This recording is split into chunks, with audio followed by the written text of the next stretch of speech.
વિદ્યાર્થી મિત્રો, અગાઉ આપણે 16મા લેક્ચરમાં પ્રીવિયસ યર્સના નીટના પેપરમાં પૂછાયેલા 1 થી 5 MCQ સોલ્વ કરેલા છે. તો હવે આપણે તેનાથી આગળ વધીએ છીએ અને જોઈએ છીએ MCQ નંબર 6.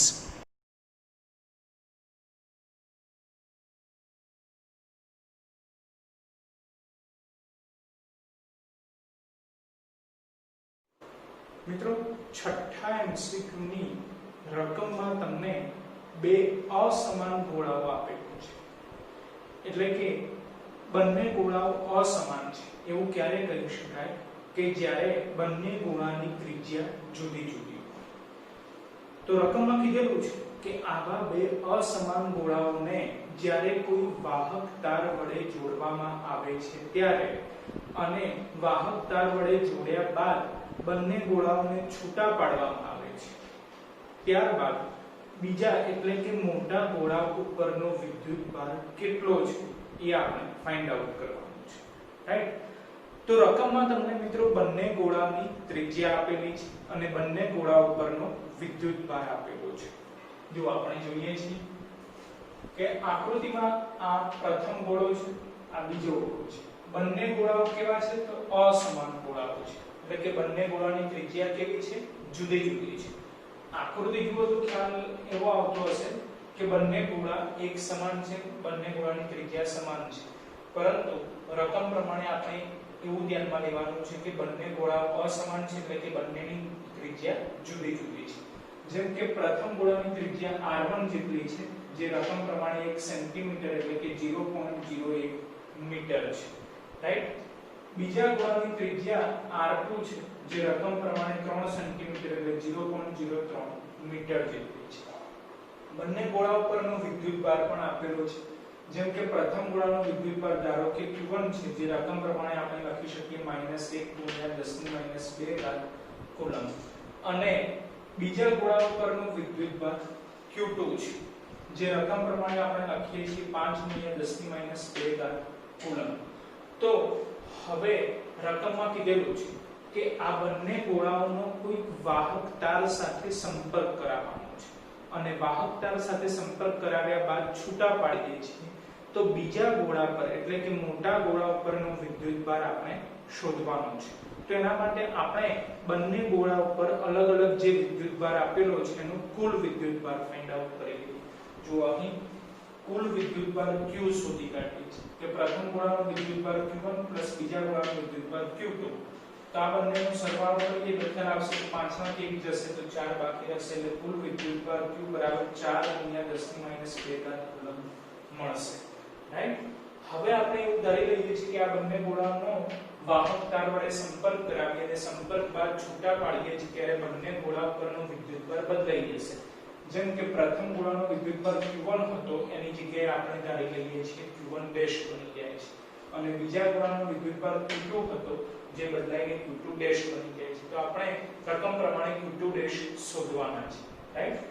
જો અહીં લખેલું છે કે બંને ગોળાઓને વાહક તાર સાથે જોડી છૂટા પાડતા નાના ગોળા પરનો વિદ્યુતભાર Q1 ડેશ અને મોટા ગોળા પરનો વિદ્યુતભાર Q2 ડેશ હોય.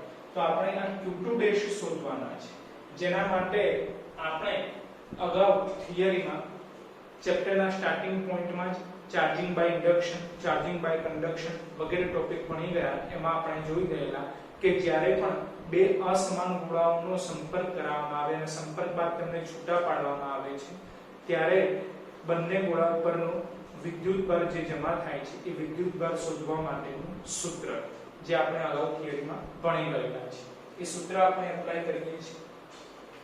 જેમ કે આપણે મોટા ગોળા ઉપરનો વિદ્યુતભાર શોધવાનો છે એટલે Q2 ડેશ શોધવાના છે. તો Q2 ડેશ સૂત્ર થશે R2Q / R1 + R2. તો R2 કેટલા છે? તો રકમ પ્રમાણે 0.03 ગુણાકારમાં Q કેટલા છે? તો કુલ વિદ્યુતભાર 4 × 10⁻² એટલે 0.04 લખી શકાય. છેદમાં R1 + R2. તો R1 છે 0.01 અને R2 છે 0.03. તો હવે આનું સાદુરૂપ આપીએ એટલે આપણને મોટા ગોળા ઉપરનો વિદ્યુતભાર Q2 ડેશ મળશે 0.03 કુલમ. તો મિત્રો જે પ્રમાણે ઓપ્શન આપેલા છે એ પ્રમાણે આપણે સમજી શકીએ છીએ કે આન્સર આવશે B ફોર બોમ્બે એટલે કે 0.03 કુલમ, રાઈટ। હવે જોઈએ છે MCQ નંબર 7।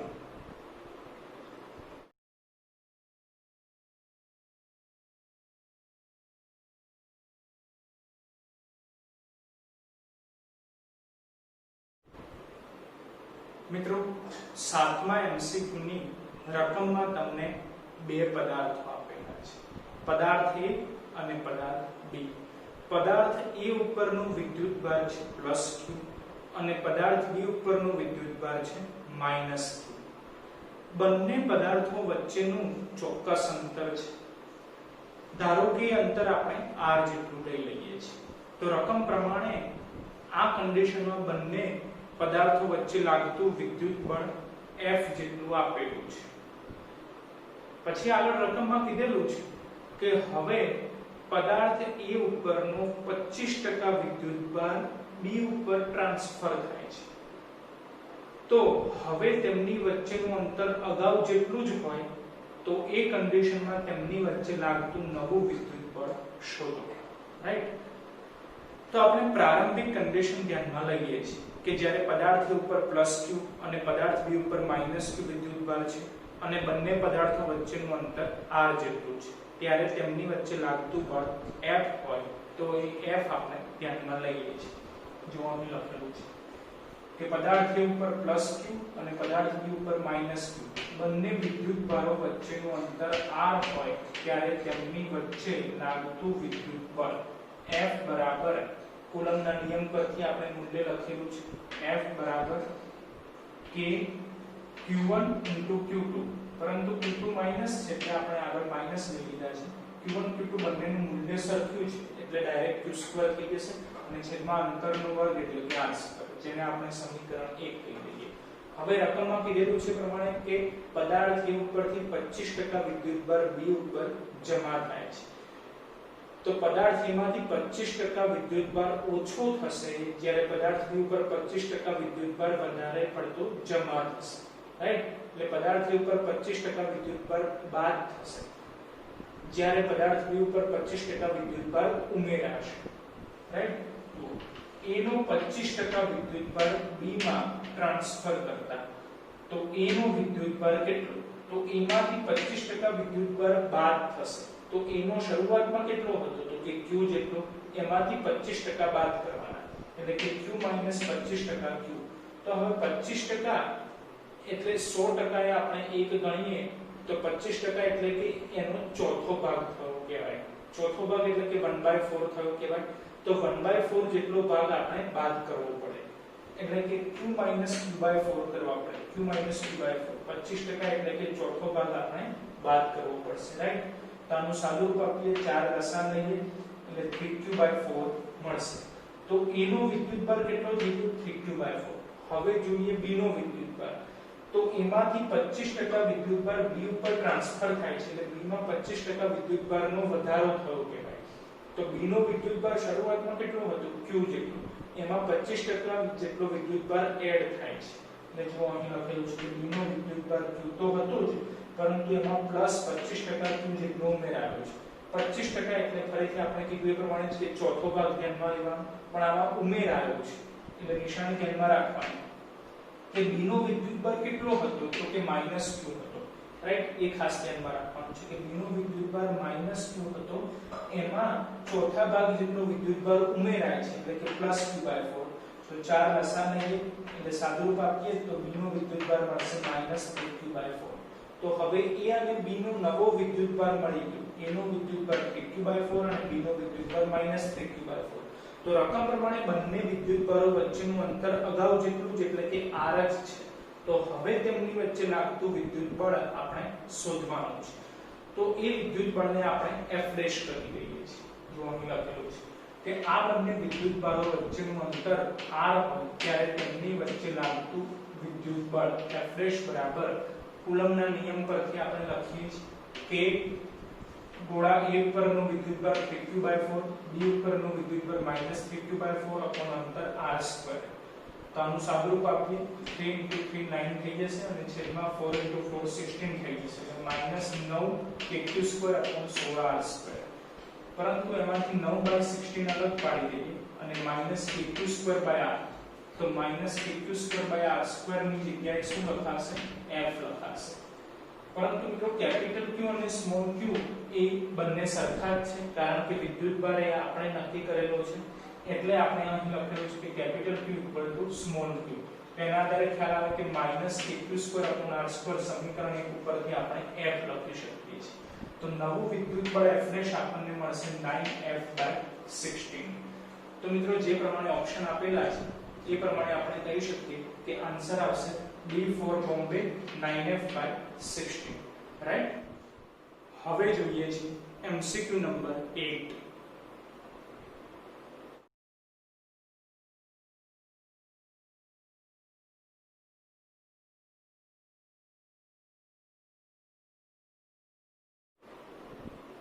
મિત્રો 8મા MCQ ની રકમમાં તમને 3 વિદ્યુતભારો આપેલા છે અને ત્રણેય વિદ્યુતભારોનું સ્થાન પણ આપેલું છે. જેમ કે પહેલો વિદ્યુતભાર છે -2q જેનું સ્થાન આપેલું છે 000 એટલે કે ઉગમ બિંદુ. બીજો વિદ્યુતભાર છે +q જેનું સ્થાન આપેલું છે a00 એટલે કે ફક્ત x અક્ષ ઉપર છે એવું આપણે કહી શકીએ. અને ત્રીજો વિદ્યુતભાર છે +q જેનું સ્થાન આપેલું છે 0a0 એટલે કે y અક્ષ ઉપર છે એવું આપણે કહી શકીએ. એટલે એક વિદ્યુતભાર -2q ઉગમ બિંદુ ઉપર છે, બીજો વિદ્યુતભાર +q x અક્ષ ઉપર છે અને ત્રીજો વિદ્યુતભાર +q એ y અક્ષ ઉપર છે. રાઈટ. તો હવે એની આકૃતિ આપણે દોરેલી છે. જેમ કે આ છે x અક્ષ, આ છે y અક્ષ. આ એનું ઉગમ બિંદુ O. રકમ પ્રમાણે ઉગમ બિંદુ કે જેના યામ છે 000 એની ઉપર -2q જેટલો વિદ્યુતભાર છે. તો આપણે ઉગમ બિંદુ O ઉપર -2q જેટલો વિદ્યુતભાર દર્શાવેલો છે. પછી +q જેટલો વિદ્યુતભાર A00 યામ ધરાવે છે. એટલે કે પહેલો યામ એ છે કે જે x અક્ષ તરીકે આપણે ગણી શકીએ. એટલે કે આ +q ધરાવતો વિદ્યુતભાર એ x અક્ષ ઉપર હોય કેટલા અંતરે? તો ઉગમ બિંદુથી a જેટલા અંતરે હોઈ શકે. રાઈટ. તો x અક્ષ ઉપર ઉગમ બિંદુથી a જેટલા અંતરે આપણે બિંદુ a દર્શાવેલું છે કે જ્યાં +q જેટલો વિદ્યુતભાર છે જેના યામ A00 થશે. રાઈટ. એવી રીતે ત્રીજો વિદ્યુતભાર +q જે 0a0 યામ ઉપર છે એટલે કે એ ત્રીજો વિદ્યુતભાર +q ફક્ત y અક્ષ ઉપર છે એવું આપણે સમજી શકીએ છીએ. રાઈટ. તો આ y અક્ષ કે જેની ઉપર ઉગમ બિંદુથી a જેટલા અંતરે બિંદુ B આપણે દર્શાવેલું છે કે જ્યાં ત્રીજો વિદ્યુતભાર +q છે કે જેના યામ 0a0 છે. રાઈટ. તો ત્રણેય વિદ્યુતભારો ના રકમમાં આપેલા સ્થાન પ્રમાણે આપણે આકૃતિમાં ત્રણેય વિદ્યુતભારોનું સ્થાન નક્કી કરી દીધેલું છે. જેમ કે O ઉપર -2q, A ઉપર +q અને B ઉપર પણ +q. તો આકૃતિ પરથી ખ્યાલ આવે કે અહીંયા -2q વિદ્યુતભાર છે એટલે કે એના બે ભાગ પડશે -q અને -q. તો ખ્યાલ આવશે કે અહીંયા -q અહીંયા +q. તો -q અને +q એટલે કે બંને વિદ્યુતભારોનું મૂલ્ય કેવું છે? સમાન છે પરંતુ બંને વિજાતીય વિદ્યુતભારો છે. તો આવી રચનાને વિદ્યુત ડાયપોલ કહી શકાય. રાઈટ. તે વિદ્યુત ડાયપોલની લંબાઈ કેટલી થઈ? તે લંબાઈ થઈ કહેવાશે a જેટલી. રાઈટ. તો a ને આપણે વેક્ટર p1 વડે દર્શાવીએ છીએ કે o થી vector a, o A vector જે આપણે કહી દઈએ છીએ વેક્ટર p1. એવી જ રીતે OB વેક્ટર તેને આપણે વેક્ટર p2 કહી દઈએ કારણ કે અહીં -2q ના બે ભાગ પડે -q અને +q. તો ફરીથી વિદ્યુત ડાયપોલની રચના થઈ. તો એના માટે વિદ્યુત ડાયપોલ મોમેન્ટ એ માઈનસ થી પ્લસ તરફ હોય છે. એટલે કે આ રીતે આપણે સદિશ દોરેલું છે વેક્ટર p2. તો રકમમાં કીધેલું છે કે આ વેક્ટર p1 છે આ વેક્ટર p2 છે બંનેનું પરિણામી વિદ્યુત ડાયપોલ મોમેન્ટ નું મૂલ્ય મેળવો અને સાથે પરિણામી વિદ્યુત ડાયપોલ મોમેન્ટની દિશા નક્કી કરો. રાઈટ. તો આ એક સદિશ છે વેક્ટર p1 આ બીજો સદિશ છે વેક્ટર p2. બંને સદિશોનો આપણે સરવાળો કરવો છે. તો સદિશોના સરવાળા માટેની રીત આપણે ધોરણ 11 માં ભણી ગયેલા છે. સદિશોના સરવાળા માટેની ત્રિકોણની રીત, સમાંતર બાજુ ચતુષ્કોણની રીત, એ રીતનો ઉપયોગ કરીએ છીએ. જેમ કે વેક્ટર p2 જેવો સદિશ મૂલ્યની દિશા બદલાય નહીં એ રીતે આપણે સામેની તરફ ડ્રો કરી કાઢીએ છીએ. આ વેક્ટર p2 થઈ જશે, જે આપણે આ રેડ કલરની ત્રુટક લાઈન વડે દર્શાવેલું છે. તો ખ્યાલ આવે કે વેક્ટર p1 ના શીર્ષ ઉપર વેક્ટર p2 નું પૂછ ગોઠવાયેલું છે. તો વેક્ટર p1 ના પૂછ અને વેક્ટર p2 ના શીર્ષને જોડવાથી પરિણામી સદિશ વેક્ટર p મળી જશે. રાઈટ? તો હવે આપણે આ વેક્ટર p નું મૂલ્ય અને દિશા નક્કી કરવાની છે. બરાબર? તેના માટે વેક્ટર p એ શું છે? તો વિદ્યુત ડાયપોલ મોમેન્ટ, જેનું સૂત્ર આપણને ખ્યાલ છે q * 2a વેક્ટર. જો અહીં લખેલું છે વિદ્યુત dipole moment vector p q * 2a vector. આ સૂત્રનો ઉપયોગ કરીએ છીએ. જ્યાં 2a વેક્ટર શું છે? એ ડાયપોલની લંબાઈ છે. તો આકૃતિ ઉપરથી જોઈ શકીએ કે વેક્ટર p1 માટે ડાયપોલની લંબાઈ કેટલી છે? તો o થી a નું અંતર કેટલું છે? તો a જેટલું છે. વેક્ટર p2 તરીકે ડાયપોલની લંબાઈ કેટલી છે? તો o થી b નું અંતર કેટલું છે? એ પણ a જેટલું છે. એટલે ટૂંકમાં ડાયપોલની લંબાઈ આપણે કેટલી લેવાની? a જેટલી. અને વિદ્યુતભારનું મૂલ્ય કેટલું છે? તો q જેટલું. તો બંનેનો ગુણાકાર કરીએ એટલે આપણને વિદ્યુત ડાયપોલ મોમેન્ટ p મળી જશે. રાઈટ? જો અહીં લખેલું છે કે વેક્ટર p1 બરાબર વિદ્યુતભારનું મૂલ્ય q અને વિદ્યુત ડાયપોલની લંબાઈ a, એટલે aq લખાશે. પરંતુ વેક્ટર p1 કઈ દિશામાં છે? x અક્ષની દિશામાં છે. x અક્ષની દિશામાં એકમ સદિશ ik. અને વેક્ટર p2 બરાબર, તો વેક્ટર p2 માટે પણ વિદ્યુતભારનું મૂલ્ય q છે અને ડાયપોલની લંબાઈ a જેટલી છે. પરંતુ વેક્ટર p2 કઈ દિશામાં છે? તો y અક્ષની દિશામાં છે. એટલે y અક્ષની દિશામાં એકમ સદિશ j.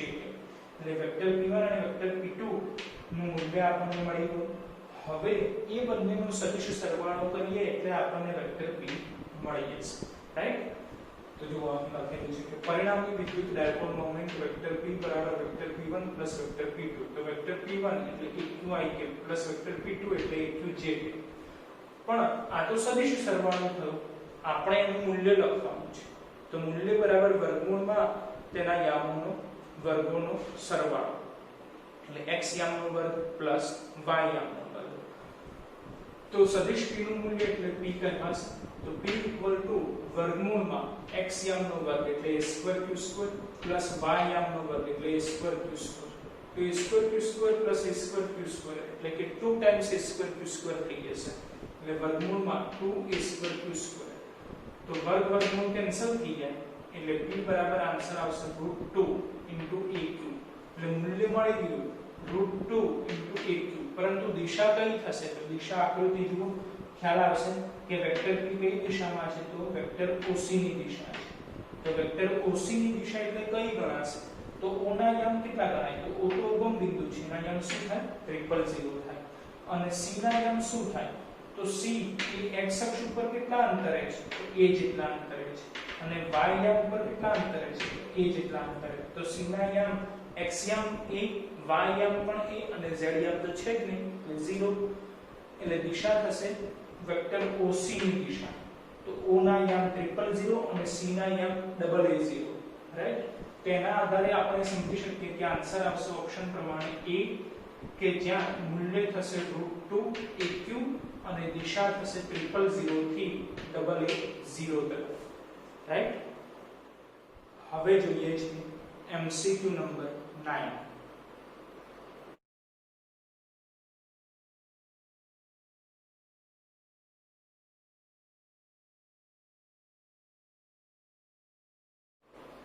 મિત્રો, 9મા MCQ ની રકમમાં તમને કીધેલું છે કે કોઈ એક સમાન વિદ્યુત ક્ષેત્ર આપેલું છે. એ સમાન વિદ્યુત ક્ષેત્રની અંદર કોઈ એક વિદ્યુત ડાયપોલ અમુક ખૂણો બનાવે છે અને ખૂણો બનાવે એ રીતે આપણે વિદ્યુત ડાયપોલને મૂકેલી છે, જેમાં વિદ્યુત ડાયપોલની લંબાઈ આપેલી છે, ખૂણો આપેલો છે, વિદ્યુત ક્ષેત્રનું મૂલ્ય પણ આપેલું છે. ત્યારબાદ એ ડાયપોલ ટોર્ક અનુભવે છે, તે ટોર્કનું મૂલ્ય પણ આપેલું છે. તો આપણે શોધવાનું છે એ ડાયપોલના વિદ્યુત ભારનું મૂલ્ય. રાઈટ? જુઓ, રકમમાં તમને જે સમાન વિદ્યુત ક્ષેત્ર આપેલું છે એ વિદ્યુત ક્ષેત્રનું મૂલ્ય છે 2 × 10⁵ ન્યૂટન પર કુલમ. પછી આટલા વિદ્યુત ક્ષેત્રમાં કોઈ એક વિદ્યુત ડાયપોલ મૂકેલી છે, એ ડાયપોલ ક્ષેત્ર સાથે 30 ડિગ્રીનો ખૂણો બનાવે એ રીતે મૂકેલી છે, એટલે થીટા બરાબર 30 ડિગ્રી. ત્યારે એ ડાયપોલ ટોર્ક અનુભવે છે, તો એ ટોર્કનું મૂલ્ય પણ આપેલું છે, tau equals to 4 newton into metre. અને જે ડાયપોલ આપેલી છે, ડાયપોલની લંબાઈ પણ આપેલી છે 2 સેન્ટીમીટર. તો ડાયપોલની લંબાઈ જેને આપણે 2a વડે દર્શાવીએ છીએ, જે રકમ પ્રમાણે 2 સેન્ટીમીટર એટલે કે 0.02 મીટર જેટલી થશે.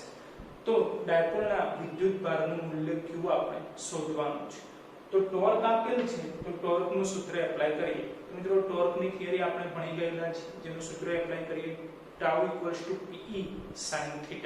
ડાયરેક્ટ આપણે ટોર્કનું મૂલ્ય ધ્યાનમાં લઈએ છીએ, tau equals to pe sin θ, right. તો tau is it is p એટલે કે વિદ્યુત ડાયપોલ મોમેન્ટ, જેનું સૂત્ર થાય q 2a. તો p ની જગ્યાએ q 2a લખી કાઢીએ, e as it is sin θ as it is. આપણે q શોધવાના છે, તો 2ae sin θ ટોર્કના છેદમાં આવી જશે, એટલે q બરાબર સૂત્ર થઈ જશે ટાઉ upon 2ae sin θ. તો નેક્સ્ટ સ્ટેપ, ટોર્કની વેલ્યુ મૂકી દઈએ 4/2 2a. આ 2a શું છે? તો ડાયપોલની લંબાઈ છે, જે રકમ પ્રમાણે 0.02 આપણે લખી શકીએ. e 2 × 10⁵ અને જોડે sin θ. થીટા કેટલા છે? 30. તો sin 30 ની વેલ્યુ કેટલી થાય? 0.5, રાઈટ, એટલે 0.5.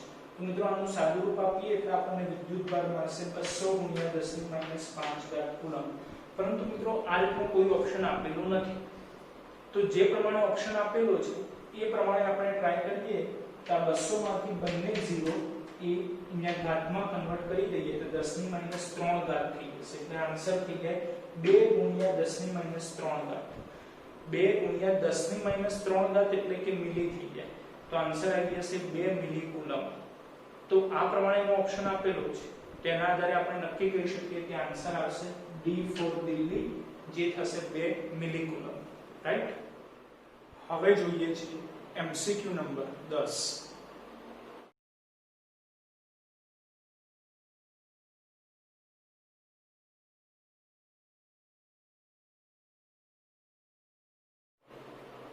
મિત્રો 10મા MCQ ની રકમમાં તમને એક ચોરસ આપેલું છે, અને આ ચોરસમાં અડધેથી નીચેના ભાગમાં એક સમાન વિદ્યુત ક્ષેત્ર આપેલું છે, રાઈટ.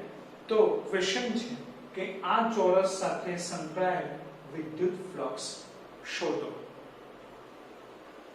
તો જો આકૃતિમાં આપણે આ એક ચોરસ દર્શાવેલું છે, અને ચોરસના અડધાથી નીચેના ભાગમાં એક સમાન વિદ્યુત ક્ષેત્ર છે, જે જમણી તરફ છે. તો ચોરસ સાથે સંકળાયેલ વિદ્યુત ફ્લક્સ આપણે શોધવાનું છે. તો મિત્રો વિદ્યુત ફ્લક્સનું સૂત્ર આપણને ખ્યાલ છે, phi બરાબર Ea cos θ. તો જો અહીં લખેલું છે કે વિદ્યુત ફ્લક્સ phi બરાબર Ea cos θ, જ્યાં θ શું છે? તો વેક્ટર E અને વેક્ટર A વચ્ચેનો ખૂણો.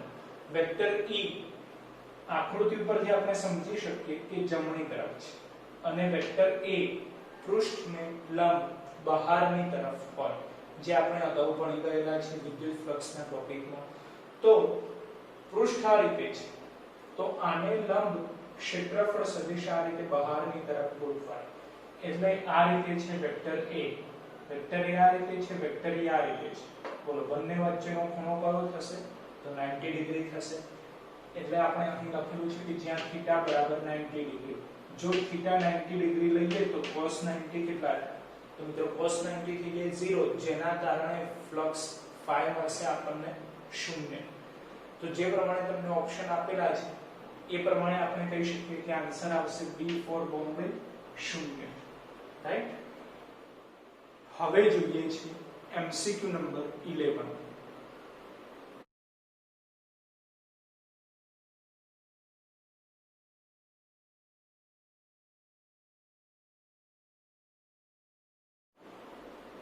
મિત્રો 11મા MCQ ની રકમમાં તમને એક નળાકાર આપેલું છે.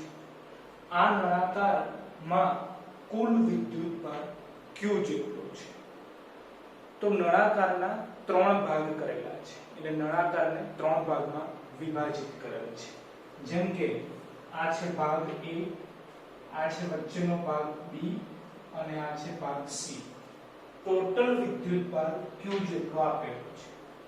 પછી આગળ રકમમાં કીધેલું છે કે જે B ભાગ છે એટલે કે નળાકારની વચ્ચેનો એરિયા, આ B ભાગ માટે ફ્લક્સ આપેલું છે જે phi જેટલું આપેલું છે. તો એ ભાગ માટેનું ફ્લક્સ આપણે શોધવાનું છે. જો phi B બરાબર phi, તો phi A આપણે શોધવાના છે. તો મિત્રો ગાઉસનો નિયમ આપણે ભણી ગયા કે જેના આધારે આપણે ફ્લક્સનું સૂત્ર કરી શકીએ કે phi બરાબર q/ε0. પરંતુ એમાં phi શું છે? તો કુલ વિદ્યુત ફ્લક્સ છે અને q શું છે? તો કુલ વિદ્યુતભાર છે. રાઈટ?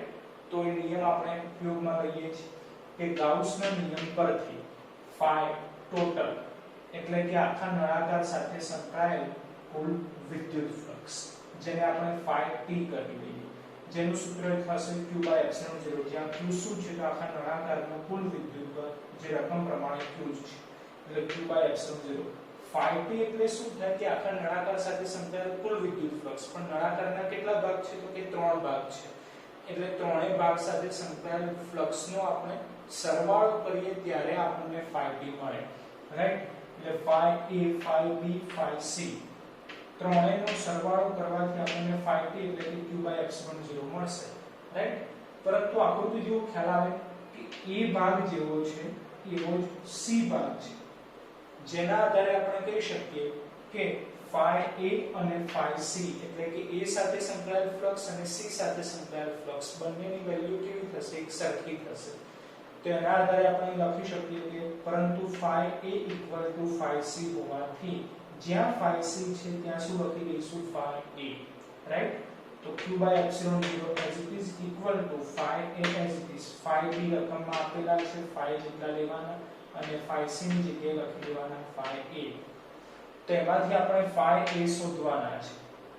તો phi A plus phi A 2 phi A થઈ જશે, જેને આપણે કરતા બનાવ્યું 2 phi A plus phi આ બાજુ આ જમણી તરફ અને ડાબી તરફ આવી જઈએ તો માઈનસ થઈ જશે એટલે q/ε0 minus phi. phi A આપણે શોધવા છે તો 2 ને છેદમાં લઈ જવા પડે. એટલે જો 2 ને છેદમાં લઈ જઈએ તો બંને માટે લાગુ પડશે. એટલે નેક્સ્ટ સ્ટેપ મળશે phi A બરાબર q/2ε0 minus phi by 2. પરંતુ મિત્રો આ પ્રમાણેનો કોઈ ઓપ્શન આપેલો નથી.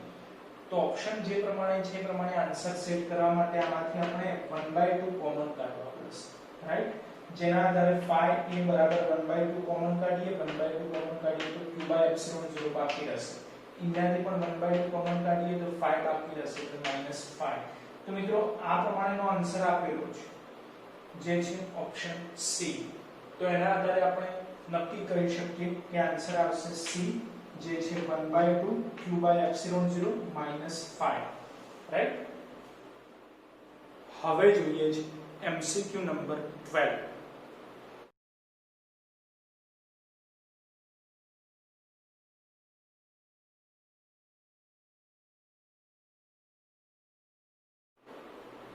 મિત્રો 12મા MCQ ની રકમમાં તમને બે અનંત લંબાઈના સુરેખ તાર આપેલું છે અને એ બંને તાર એકબીજાને સમાંતર ગોઠવેલ છે, જે તમે આકૃતિમાં જોઈ શકો છો.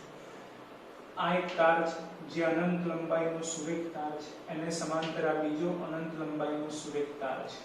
રકમમાં એવું કીધેલું છે કે પહેલા તાર માટે રેખીય વિદ્યુતભાર ઘનતા પ્લસ લેમ્બડા છે, એટલે એવું કહી શકાય કે તેના ઉપર ફક્ત ધન વિદ્યુતભાર છે, અને બીજા તાર માટે રેખીય વિદ્યુતભાર ઘનતા માઈનસ લેમ્બડા છે, એટલે કે બીજો તાર ઋણ વિદ્યુતભાર છે. રાઈટ? તો પહેલો તાર આપણે ધન વિદ્યુતભાર દર્શાવેલો છે કારણ કે એના માટે રેખીય વિદ્યુતભાર ઘનતા પ્લસ લેમ્બડા છે. બીજો તાર ઋણ વિદ્યુતભાર દર્શાવેલો છે કારણ કે એના માટે રેખીય વિદ્યુતભાર ઘનતા માઈનસ લેમ્બડા છે.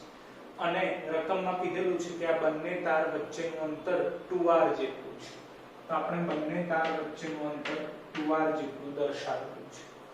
તો આ બંને તારની એક્ઝેક્ટ મિડલમાં એટલે કે પહેલા તારથી r જેટલા અંતરે અને બીજા તારથી પણ r જેટલા અંતરે બંને તારની એક્ઝેક્ટ મિડલમાં કોઈ એક બિંદુ P છે. તો આ બિંદુ P પાસે આપણે પરિણામી વિદ્યુત ક્ષેત્ર ફાઇન્ડ આઉટ કરવાનું છે. રાઈટ? તો સૌપ્રથમ આપણે વિદ્યુત ક્ષેત્રની દિશા નક્કી કરી દઈએ. જેમ કે આ 1 નંબરનો જે તાર છે એ ધન વિદ્યુતભાર છે, તો ધન વિદ્યુતભારના કારણે મળતું વિદ્યુત ક્ષેત્ર તેનાથી દૂરની તરફ હોય છે અને ઋણ વિદ્યુતભારના કારણે મળતું વિદ્યુત ક્ષેત્ર તેના તરફ હોય છે. રાઈટ? તો આ 1 નંબરનો જે તાર છે એના કારણે બિંદુ P પાસે મળતું વિદ્યુત ક્ષેત્ર, જેને આપણે E1 કહી દઈએ, જે ધન વિદ્યુતભારિત તાર છે એટલે વેક્ટર E1 એનાથી દૂરની તરફ મળશે એટલે વેક્ટર E1 જમણી તરફ આપણે દર્શાવેલ છે. અને 2 નંબરનો તાર જે છે ઋણ વિદ્યુતભારિત છે, તો એના કારણે P પાસે મળતું વિદ્યુત ક્ષેત્ર તેના તરફ હશે એટલે વેક્ટર E2 આપણે જમણી તરફ દર્શાવેલ છે. તો વેક્ટર E1 અને વેક્ટર E2 ની દિશા નક્કી થઈ ગઈ. હવે એનું મૂલ્ય નક્કી કરી દઈએ. તો મિત્રો ગાઉસના નિયમના 3 ઉપયોગોમાંથી પ્રથમ ઉપયોગ યાદ કરો કે અનંત લંબાઈના સુરેખ તારથી r જેટલા લંબ અંતરે કોઈ એક બિંદુ હોય તો ત્યાં મળતું વિદ્યુત ક્ષેત્ર E બરાબર લેમ્બડા અપોન 2 પાઈ r એપ્સિલોન 0, જ્યાં r શું છે તો તારથી બિંદુનું અંતર. તો અહીં તારથી બિંદુનું અંતર કેટલું થશે તો r જેટલું થશે, કારણ કે ટોટલ અંતર કેટલું છે 2r, તેનું અડધું અંતર કેટલું થાય તો કે r જેટલું. રાઈટ? એટલે પહેલા તારથી બિંદુ P નું અંતર અથવા તો બીજા તારથી બિંદુ P નું અંતર, બંને અંતર કેવા થશે એક સરખા r જેટલા થશે. રાઈટ? હવે બંને માટે રેખીય વિદ્યુતભાર ઘનતા નું મૂલ્ય એક સમાન છે. રાઈટ? પરંતુ આ પ્લસ છે આ માઈનસ, પણ મૂલ્ય તો કેવું છે એક સમાન છે, જેના આધારે આપણે કહી શકીએ કે E1 અને E2 એટલે કે પહેલા તારના કારણે મળતું વિદ્યુત ક્ષેત્ર, બીજા તારના કારણે મળતું વિદ્યુત ક્ષેત્ર E1 E2 બંનેનું મૂલ્ય કેવું થવાનું છે એક સરખું થવાનું છે. રાઈટ? જે આપણે અહીં લખેલું છે કે E1 E2 જેનું સૂત્ર છે લેમ્બડા અપોન 2 પાઈ r એપ્સિલોન 0. તો E1 E2 નું મૂલ્ય આવી, E1 E2 ની દિશા નક્કી થઈ. તો હવે બિંદુ P પાસે પરિણામી વિદ્યુત ક્ષેત્ર જે થશે EP, પરંતુ બંને સદિશો વેક્ટર E1 વેક્ટર E2 બંને સદિશો એક જ દિશામાં છે. જો બે સદિશો એક જ દિશામાં હોય તો તેમનો ડાયરેક્ટ સરવાળો થઈ જાય. રાઈટ? એટલે પરિણામી વિદ્યુત ક્ષેત્ર EP બરાબર E1 E2. તો EP બરાબર E1 E2 બંને સરખા જ છે. તો E1 ની વેલ્યુ 2 પાઈ r એપ્સિલોન 0, E2 ની વેલ્યુ પણ લેમ્બડા અપોન 2 પાઈ r એપ્સિલોન 0. તો આ બંનેનો સરવાળો કરીએ એટલે 2 લેમ્બડા અપોન 2 પાઈ r એપ્સિલોન 0. તો 2 ઉપર નીચે કેન્સલ થઈ જાય એટલે આન્સર આવશે લેમ્બડા અપોન પાઈ r એપ્સિલોન 0. તો મિત્રો જે પ્રમાણે ઓપ્શન આપેલા છે એના આધારે આપણે કહી શકીએ કે આન્સર આવશે C, જે થશે લેમ્બડા અપોન 2 પાઈ r એપ્સિલોન 0. બરાબર છે?